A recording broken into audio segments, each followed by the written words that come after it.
तो आज हम लोग कुछ टाइप ऑफ कलेक्टर्स के बारे में डिस्कस करेंगे, जिसमें से मेन हमारा रहेगा क्लास सेलेक्टर के बारे में डिस्कस करेंगे। क्लास सेलेक्टर कैसे बनेगा और कैसे यूज करेंगे उस चीज़ को समझेंगे। और लास्ट टाइम पे हम लोगों ने इनलाइन सीएसएस भी देखा था, इंटरनल भी देखा था। उसको भी थोड़ा सा हम लोग समझने का प्रयास करेंगे कि कैसे इनलाइन लिखा जाता है, कैसे इंटरनल लिखा जाता है। तो अगर हमें आइडिया हो तो लास्ट टाइम पे हम लोगों ने देखा था कि हेड के अंदर जब हम स्टाइल टैग लगा करके कोई भी सीएसएस लिखते हैं तो वो स्टाइल टैग के अंदर लिखा जाता है। और ये स्टाइल टैग के अंदर जो हम लिखते हैं इसको हम इंटरनल सीएसएस बोलते हैं। और जब कभी भी किसी इंडिविजुअल टैग में स्टाइल एट्रीब्यूट का यूज करते हैं, देखिए ये हमारा स्टाइल एट्रीब्यूट है, ये हमारा स्टाइल टैग है। टैग आपको पता है कि ये एंगुलर ब्रैकेट ओपन क्लोज होता है और एट्रीब्यूट टैग के अंदर ही लिखा जाता है। अगर हम इस स्टाइल एट्रीब्यूट का यूज करके अगर हमने सीएसएस की चीज़ों को लिखा है तो that one is the inline CSS. Inline में हमने ये देखा था कि इसकी प्रायोरिटी तो सबसे हाई होती है, बट इसमें एक चीज़ ये था कि अगर हमने जिस लाइन में लिखेंगे केवल उसी लाइन में उसका हमें आउटपुट मिलेगा और बाकी की लाइन में हमें उसका कोई इफेक्ट नहीं मिलेगा। तो एज अ रिक्वायरमेंट के अकॉर्डिंग हम इसको यूज करेंगे, कभी इनलाइन कभी इंटरनल। बट मेन हमें जो सीखना है सीएसएस में वो इन प्रॉपर्टी के बारे में सीखना है और इन प्रॉपर्टी का काम क्या होगा और ऐसे कितनी प्रॉपर्टीज हमें मिलेंगी और उनका काम क्या होगा, उसी चीज़ को हम मेजरली डिस्कस करेंगे यहाँ पे। तो अभी फ़िलहाल के लिए यहाँ पे ये चीज़ें हमारे इनलाइन सीएसएस लिखी गई है, जिसमें कलर हमने देखा है। ये कलर का मतलब फॉन्ट कलर दिया गया है और इसकी वैल्यू है रेड।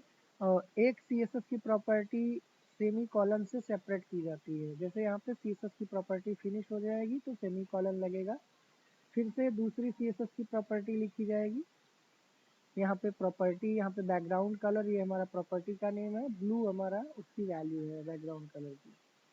तो इस H1 का हमारा क्या होगा, बैकग्राउंड कलर ब्लू में आएगा, जिसमें हमने ये चीज़ें लिखी है।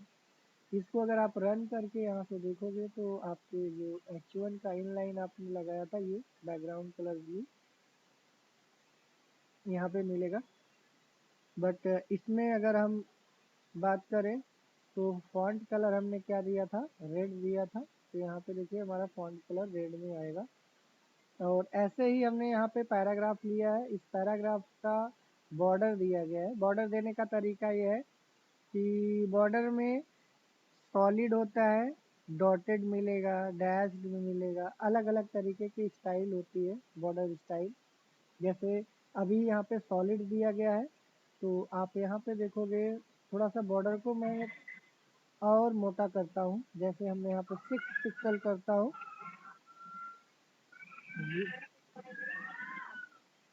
देखिए ग्रीन कलर से हमने बॉर्डर दिया है, ग्रीन कलर से बॉर्डर दिया है और बॉर्डर में सॉलिड बॉर्डर है। अगर हम डॉटेड करेंगे तो डॉटेड में देखिए थोड़ा सा डिफरेंट आ जाएगा। देखिए कुछ इस तरीके से रहेगा, पॉइंट बन के आएगा डॉटेड में। कंटिन्यू करते हैं। हम लोग यहाँ पे देख रहे थे बॉर्डर के लिए, बॉर्डर में ये था कि अगर हमने डॉटेड किया है तो इस तरीके से पॉइंट बन के आएगा। और अगर हमने यहाँ पे डॉटेड की जगह पे डैश्ड किया है तो डैश्ड के लिए थोड़ा सा जो यहाँ पे पॉइंट की तरफ आ रहा था ना, वो पॉइंट जैसे डॉट डॉट है, ये डॉट डॉट की जगह पे थोड़ा सा लेंदी हो जाएगा डॉट का पोजीशन, ये डैश की तरह बन के आएगा। ऐसे ही आपका डबल डॉटेड है, डबल डैश्ड है, अलग अलग तरीके की स्टाइल है। आप कितनी भी थिकनेस देना चाहते हैं वो यहाँ से दे सकते हो। बॉर्डर का कलर आप यहाँ से दे सकते हो। ये तीनों चीज़ें एक साथ में आपको मिलेगी, जहाँ तक भी मिलेगी जब भी आप यूज करोगे बॉर्डर। ये बॉर्डर हम किसी में भी यूज कर सकते हैं, जैसे कलर को बैकग्राउंड कलर कहीं पे भी लगाते हैं वैसे आपका बॉर्डर भी किसी में भी लगा सकते हैं।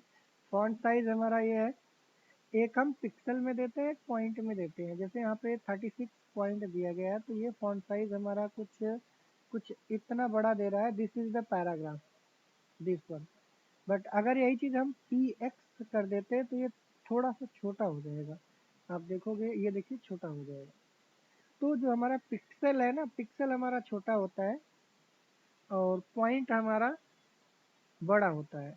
आप कह सकते हो कि एक पॉइंट जो है पिक्सल से 10 गुना का डिफरेंस होता है, 10 टाइम का डिफरेंस होता है एक पॉइंट और एक पिक्सल में, 10 टाइम का। अगर एक डॉट बराबर देखा जाए तो 10 पिक्सल के इक्विवेलेंट होता है अप्रॉक्स। तो उस चीज़ को यहाँ पे अगर हम जब भी देंगे तो फॉन्ट की साइज़ ज़्यादातर हमें पॉइंट में ही मिलता है, जो भी हम फॉन्ट साइज़ देते हैं। बाकी आप एज डिपेंड करेगा आपके ऊपर कि आप क्या देना चाहते हैं। कोई ऐसा फोर्स स्ट्रिक्ट रूल नहीं है कि आप पॉइंट नहीं दीजिए। इसमें हमने कुछ यहाँ पे एक क्लासेस का भी यूज किया है। जैसे देखिए क्लास का मतलब ये था कि हमने लास्ट टाइम पे देखा था जब भी हम क्लास बनाएंगे तो डॉट लगाते हैं। तो यहाँ पे ये जो हमारी है एक क्लास बनाई गई है और ये रो नाम से क्लास बनाई गई है, मेन्यू नाम से क्लास बनाई गई है। जिसमें पहले हम मेन्यू वाले को समझेंगे कि ये मेन्यू की जो क्लास बनाई गई है ये कहाँ पे यूज की गई है और क्यों यूज की गई है। जिसमें हमें दो प्रॉपर्टी नई दिखने को मिलेगी, एक फ्लोट आपको लेफ्ट मिल रहा है और एक मार्जिन मिल रहा है। तो इसको समझते हैं। तो यहाँ पे देखिए मेन्यू हमारा, ये मेन्यू नाम का ये लगाया गया है।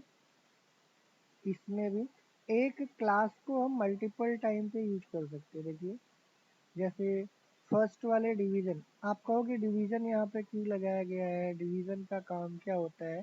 तो डिवीज़न पे हम एक स्पेशली डिस्कस करेंगे, डिवीज़न का यूज़ क्यों करते हैं कहाँ पे। बट इतना सा समझिए अभी हम, डिवीज़न एक कंटेनर टैग है जिसमें हम कुछ भी रख सकते हैं एक पर्टिकुलर पोर्शन को डिवाइड करने के लिए। जैसे यहाँ पे देखिए एक कंटेनर बनाया गया है, कंटेनर नाम इसलिए रखा गया है कि इसके अंदर हमने मेन्यू रखा है इसलिए कंटेनर रख दिया है, बाकी ऐसा कुछ है नहीं।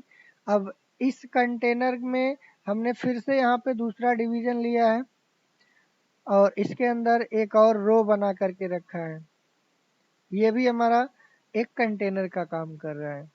तो यहाँ पे फिर तीसरा देखिए यहाँ पे एक और कंटेनर लिया गया है, इस डिवीज़न के अंदर फिर से एक हमने नॉर्मल टेक्स्ट लिखा है। तो यहाँ पे भी हमारा कंटेनर क्लास यूज की गई है।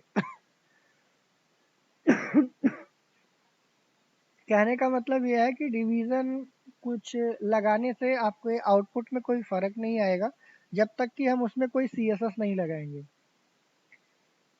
हमारे पास सीएसएस में दो तरीके से टैग डिसाइड किए जाते हैं। अगर हम देखें तो सीएसएस में एक हमारा इनलाइन टैग होता है, एलिमेंट्स बोला जाता है, इनलाइन एलिमेंट।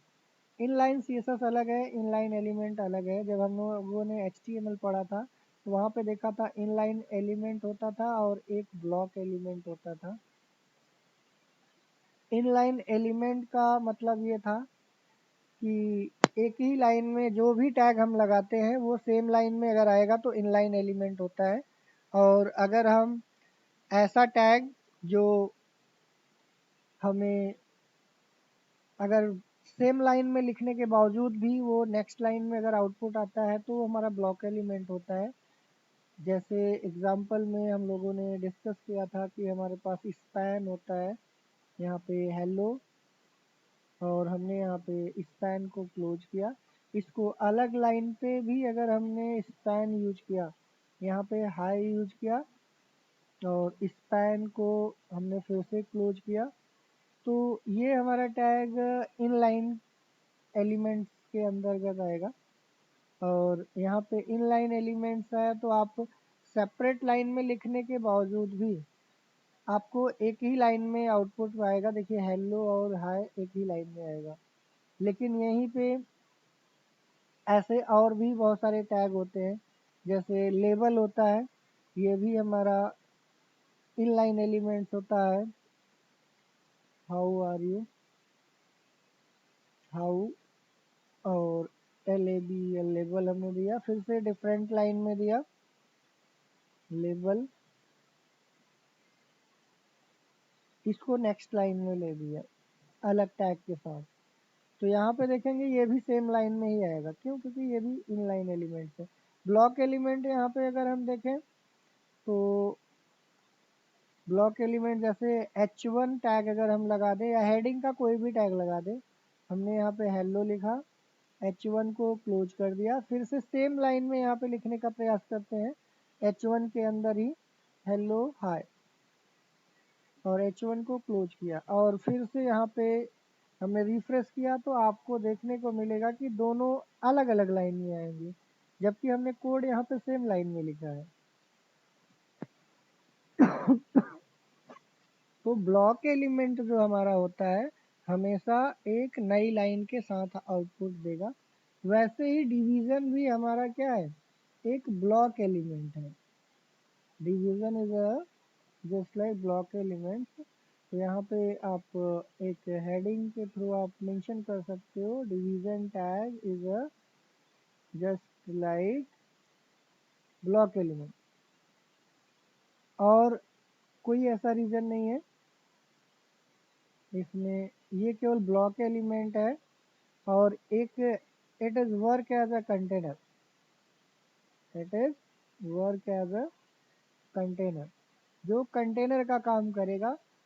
जैसे यहाँ पे लेबल भी एक कंटेनर का काम कर रहा है, देखिए स्पैन भी हमारा एक कंटेनर का काम कर रहा है, डिवीज़न भी वैसे एक कंटेनर का काम करता है, पैराग्राफ भी एक कंटेनर टैग है जिसके अंदर कुछ हम रख सकते हैं, वो कंटेनर टैग बोला जाएगा।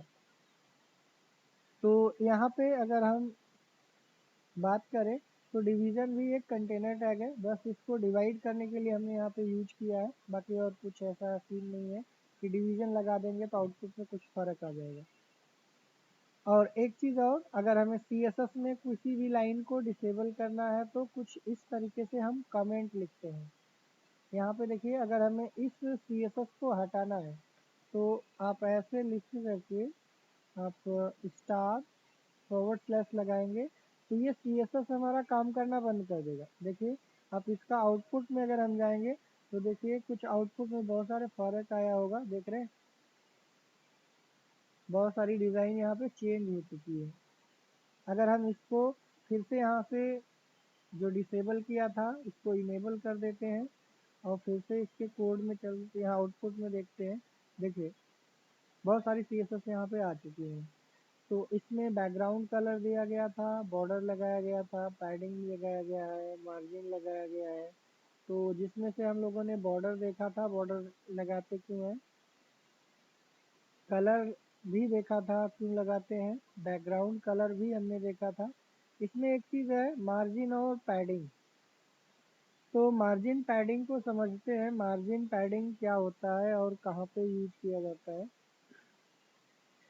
तो मार्जिन की बात करें तो मार्जिन हमारे पास यहाँ पे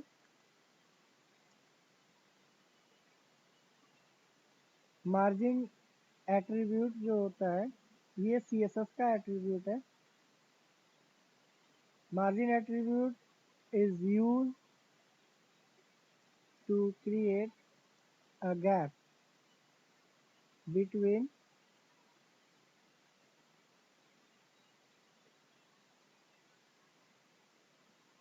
between elements outside of the element।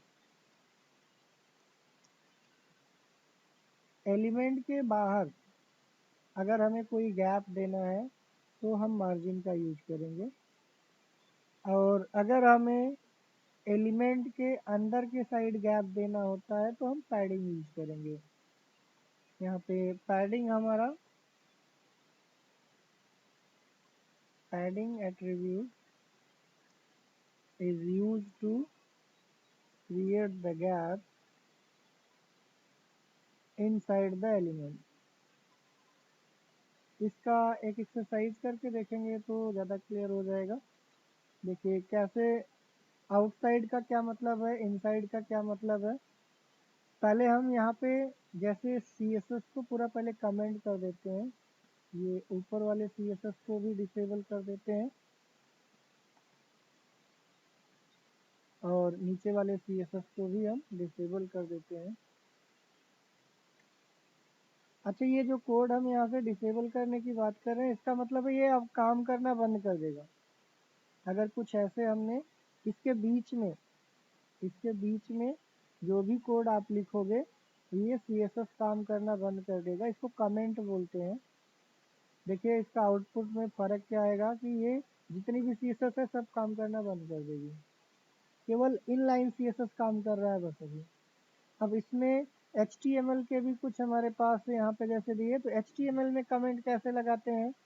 HTML में कमेंट कुछ इस तरीके से लगाएंगे। कहाँ तक लगाना है, यहाँ तक, जहाँ तक आपको लगाना है कुछ इस तरीके से आप ऐसे कमेंट कर सकते हो। अब ये HTML काम करना बंद कर देगा। यहाँ पे देखेंगे ये सारा काम करना बंद कर देगा। तो CSS में कमेंट करने का तरीका अलग है, HTML में कमेंट करने का तरीका अलग है।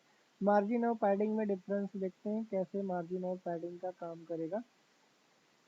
हमारे पास एक UL टैग होता है, और अगर हम इस UL टैग की बात करें तो इसमें हमने बहुत सारी लिस्टिंग लगा करके देखा था। जैसे कोर्सेस की बात करें तो यहाँ पे OL टैग में इसको अनऑर्डर्ड लिस्ट बोलते थे। जैसे मान लो अगर हमने यहाँ पे एक लिस्ट बनानी है, तो लिस्ट आइटम हमने क्रिएट किया यहाँ पे होम, लिस्ट आइटम को क्लोज किया और फिर से हमने दूसरी लिस्ट आइटम लिया होम अबाउट, जो यहाँ पे लिखा गया था उसी को मैं लिस्ट आइटम में ले रहा हूँ। और थर्ड लिस्ट आइटम हमारा यहाँ पे हो गया सर लिस्ट। अगर हम इसको यहाँ पे रन करके देखें तो कुछ ऐसे बुलेट्स बन के आ रहे हैं, और यही स्पेशली होता भी था जिसमें हम बहुत तरीके के टाइप भी देते थे। डिस्क, स्क्वायर, सर्कल, डिस्क था और स्क्वायर था,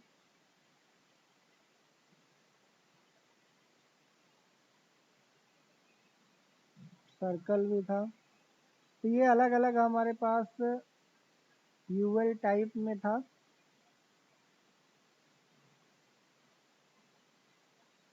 UL,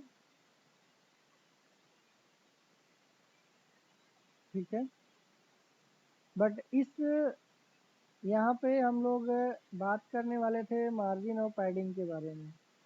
तो मार्जिन पैडिंग का मतलब यहाँ पे देखेंगे, इसमें देखिए कुछ गैपिंग कितना है, इन दोनों के बीच का गैप देखना है। तो गैप कैसे देखेंगे, हम पहले तो इसमें बैकग्राउंड कलर लगाते हैं LI के बीच में।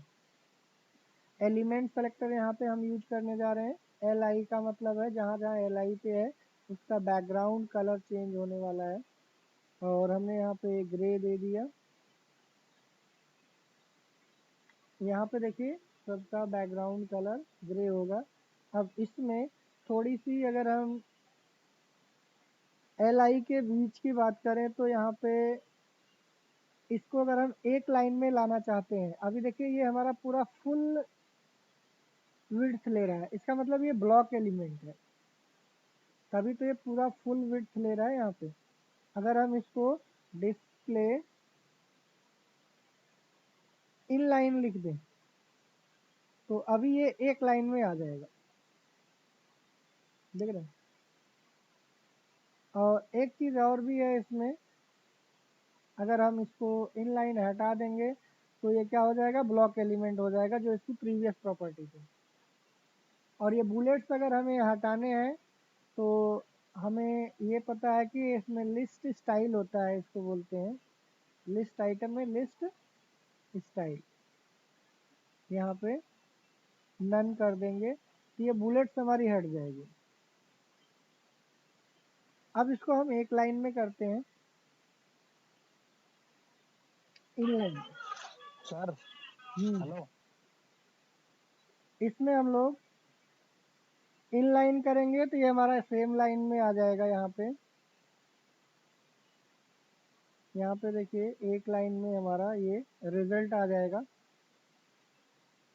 अब इन लाइन में क्या होता है कि जितना कंटेंट होगा उसी के अकॉर्डिंग हमारी विड्थ होती है। इन लाइन का मतलब है जितना बड़ा कंटेंट रहेगा उतनी ही बड़ी विड्थ होगी इसकी। अब देखिए यहाँ पे जहाँ पे हमारा कंटेंट खत्म हो रहा है उसके बाद में थोड़ी सी गैपिंग है, तो इन दोनों के बीच की जो गैपिंग जो वाइट कलर से आ रहा है ये एल आई का बॉर्डर है, और यहाँ से एल आई का बॉर्डर खत्म हो रहा है, यहाँ से एल आई का बॉर्डर स्टार्ट हो रहा है। फिर से अबाउट का एल आई में फिनिश हो रहा है तो सर्विस का एल आई स्टार्ट हो रहा है। तो इन दोनों के बीच का जो वाइट वाला गैप है इसी को मार्जिन बोलते हैं। अगर हमें यहाँ से मार्जिन बढ़ाना है तो यहाँ से हम क्या करेंगे, मार्जिन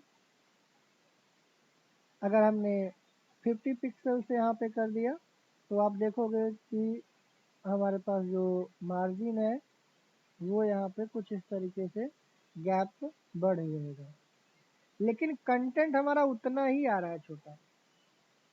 कंटेंट में देखिए जो HOME है एकदम बॉर्डर से सटा हुआ है। अगर हम चाहते हैं कि नहीं इसमें थोड़ी थोड़ी अंदर के साइड से गैपिंग हो जाए जिससे कि होम बीच में आ जाए, थोड़ा सा ये जो ग्रे कलर वाला बैकग्राउंड है थोड़ा सा और चौड़ा हो जाए, तो ग्रे वाला बैकग्राउंड कलर बढ़ नहीं रहा है, केवल ये बीच का गैप इधर से बढ़ रहा है, तो ये हमारा मार्जिन है। अगर इसी को अंदर के साइड का अगर हमें बढ़ाना है तो ये हम इसको पैडिंग के थ्रू कंट्रोल करेंगे। कैसे करेंगे पैडिंग, अगर हमने 20 पिक्सल्स दिया तो ये हमारा कंट्रोल है, और इसको हमने सेव करके इसको हमने रिफ्रेश किया तो देखिए हमारा ये अंदर के साइड से गैप बढ़ा, बट जगह कम होने के नाते ओवरलैप कर रहा है, तो आप इसको थोड़ा सा और कम कर दीजिए और इसको सेव करके रिफ्रेश करिए। देखिए अंदर के साइड का ये जो गैप है ये पैडिंग है, ये हमारा पैडिंग है, ये हमारा पैडिंग है, ये अंदर के साइड का पैडिंग है, और ये इसके बाहर के साइड का ये मार्जिन है। तो मार्जिन पैडिंग में और भी डिटेल से डिस्कस करेंगे, जैसे कभी मान लीजिए मार्जिन हमें टॉप का केवल बढ़ाना है या मार्जिन हमें केवल लेफ्ट का बढ़ाना है, तो हम यहाँ से मार्जिन लेफ्ट भी होता है, आप इंडिविजुअल दे सकते हो। अगर हम ये देंगे तो ये चारों साइड पे काम करेगा ऐसे, अगर केवल पैडिंग लिखा तो चारों साइड पे काम करेगा, केवल मार्जिन लिखा तो चारों साइड पे काम करेगा। अगर हमें केवल लेफ्ट साइड पे काम कराना है तो मार्जिन लेफ्ट लिखेंगे। यहाँ पे सचिन ये बोल रहे थे कि इसको हमें एक लाइन में नहीं चाहिए, उसी लाइन में चाहिए, बट इतना बड़ा जो हमारा विड्थ आ रहा था फुल स्क्रीन में नहीं चाहिए, तो कैसे करेंगे इसी को समझते हैं। और बुलेट्स भी इनको लगा के रखना था, तो यहाँ पे हम जो डिस्प्ले इन लाइन है इसको हम हटा देंगे। अगर हमें अलग अलग लाइन में चाहिए, सेम लाइन में नहीं चाहिए, तो पहली बात तो हम इसको इन लाइन हटा देंगे, तो ये देखिए कुछ इस तरीके से आएगा। बुलेट्स पे हमने डिस्प्ले यहाँ से लिस्ट स्टाइल हटा दिया था इसलिए बुलेट्स इनका गायब है, तो लिस्ट स्टाइल हम यहाँ से हटा देंगे तो हमारी बुलेट्स भी आ जाएगी। और यहाँ पे देखिए ये हमारी बुलेट्स भी आ जाएगी। अब यहाँ पे ये है कि इसको इतना जो बड़ा आ रहा है इसको छोटा करना है, तो छोटा करने के लिए हम क्या करेंगे, इसकी विड्थ दे देंगे, बस सिंपल सा है।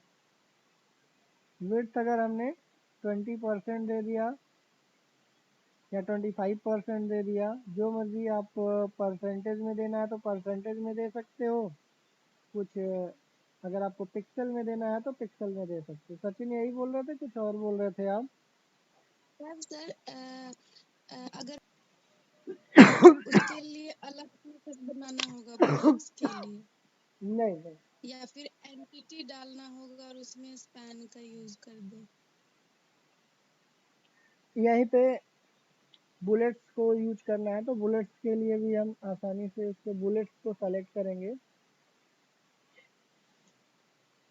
लिस्ट स्टाइल, अगर हमें इसको अगर हमें चेंज करना हुआ तो चेंज करने के लिए हम लिस्ट स्टाइल होता ना, देखिए यहाँ पे लिस्ट स्टाइल जैसे अभी हमने नन किया था ना। हाँ तो उससे बुलेट्स हट गए थे। हाँ तो ऐसे ही आपको लिस्ट स्टाइल की प्रॉपर्टी बहुत सारी होती है। यहाँ से देखिए कोई इमेज अगर आपको लगाना है तो इमेज लगा सकते हो, या फिर उसकी पोजीशंस चेंज करना है तो पोजीशंस भी चेंज कर सकते हो। बहुत सारी इसकी प्रॉपर्टी है, अभी इसको हम प्रॉपर्टी को डिस्कस करेंगे।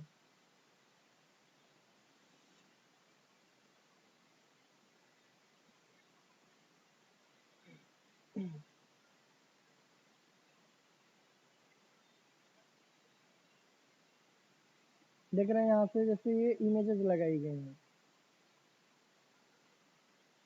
स्क्वायर लगाया गया है,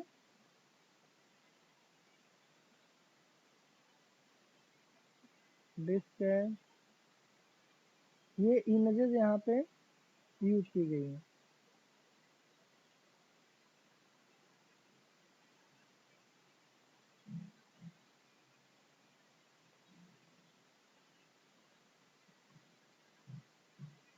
इमेज, ये इमेज का काम कर रहा है यहाँ पे। अगर हम ये इमेज हटा देंगे तो इमेज ये काम करना बंद कर देगा। देखिए अभी ये सर्कल काम कर रहा है क्योंकि हमने यहाँ पे इमेज लगा रखा है यहाँ पे। और इस पे यहीं पे सर आप ट्राई करो कलर का, तो नहीं हो पाएगा। होएगा होएगा। लिस्ट स्टाइल कलर,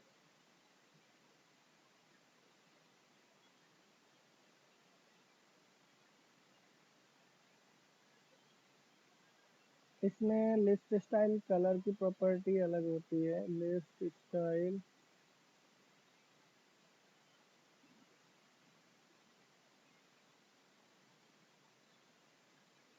देखिए यहाँ पे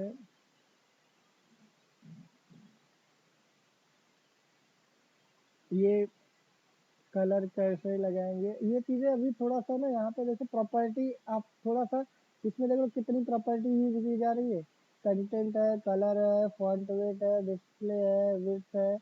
अब इतनी सारी प्रॉपर्टी अभी हम लोगों ने डिस्कस की नहीं है, समझ रहे हो ना। ओके ओके सर, बाद में ये आप, आगे, हाँ ये बाद में। आगे चीजें हम लोग डिस्कस करेंगे। होता है, ऐसा नहीं है कि नहीं होता है, होता है। हम्म, आप कलर चेंज कर सकते हो, रेड है ग्रीन करना है ग्रीन कर लो, ब्लू करना है ब्लू कर लो, बट आगे चीजें हैं, ठीक है। Okay sir. तो मेरे दिखाने का मतलब ये था कि आप ये मत सोचिए कि होता नहीं है, सीएसएस से कर सकते हो।